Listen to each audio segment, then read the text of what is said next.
Alors passons maintenant au compte de résultat. Donc maintenant que l'on a vu tous les exercices du bilan, on va voir donc les exercices du compte de résultat au niveau de la pratique.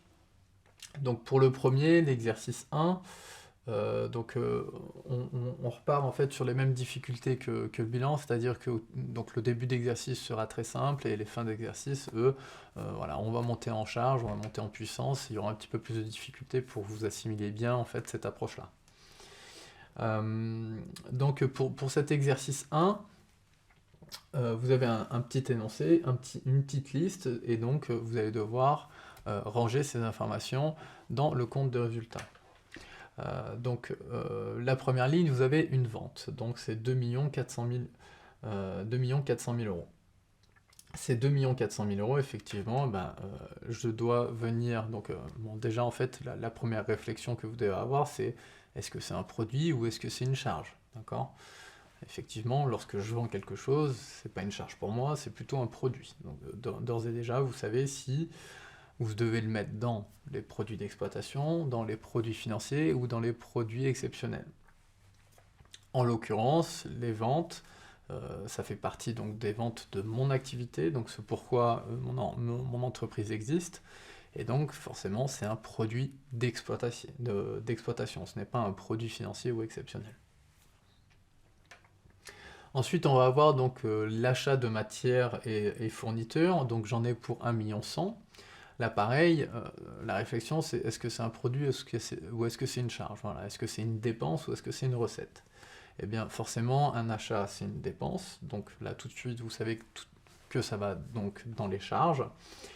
Et est-ce que c'est une charge d'exploitation financière ou exceptionnelle? Eh bien, là, vous voyez que l'achat de matières et de fournitures, ça correspond au financement de mon activité, d'accord? Pour que je puisse, moi, faire des ventes derrière. Donc forcément, ça va être une charge d'exploitation.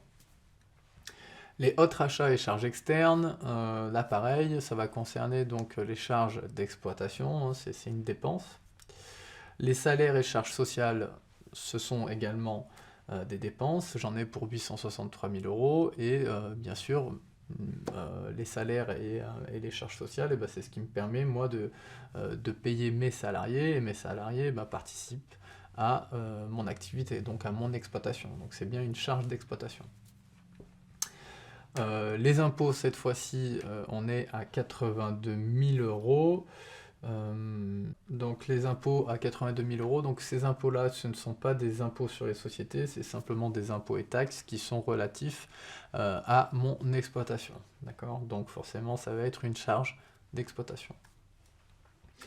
Intérêts reçus, donc là, c'est pas des intérêts payés, mais intérêts reçus, donc c'est des recettes, c'est un produit, mais est-ce que c'est un produit d'exploitation ou un produit financier?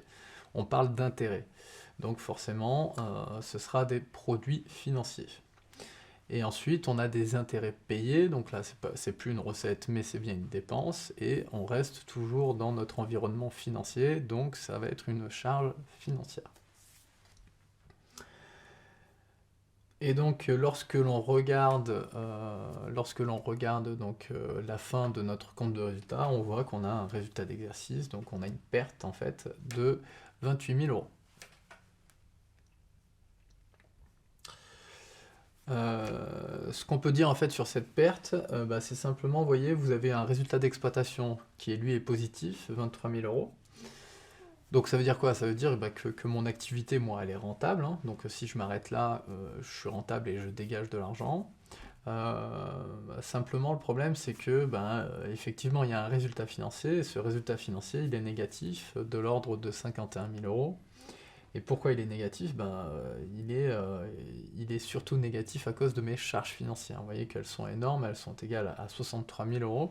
Et donc, c'est ce qui vient en fait d'évaluer tout mon compte de résultat. Donc, vous voyez que même si une activité est rentable pour une entreprise, le compte de résultat peut être dégradé par des notions simplement de politique de financement. Et là, on peut presque se dire que alors soit l'entreprise est trop endettée et elle paye trop d'intérêts, soit elle gère mal elle gère mal en fait sa trésorerie, elle est tout le temps dans un découvert, et donc du coup ce qui fait qu'elle paye énormément d'intérêts financiers, et ce qui vient dégrader en fait finalement tout son compte de résultat. Vous voyez, Ce qui est important, ce n'est pas non seulement de gérer une activité et de bien la gérer, ce qui est important, c'est bien de gérer aussi les flux financiers derrière parce que ça coûte cher.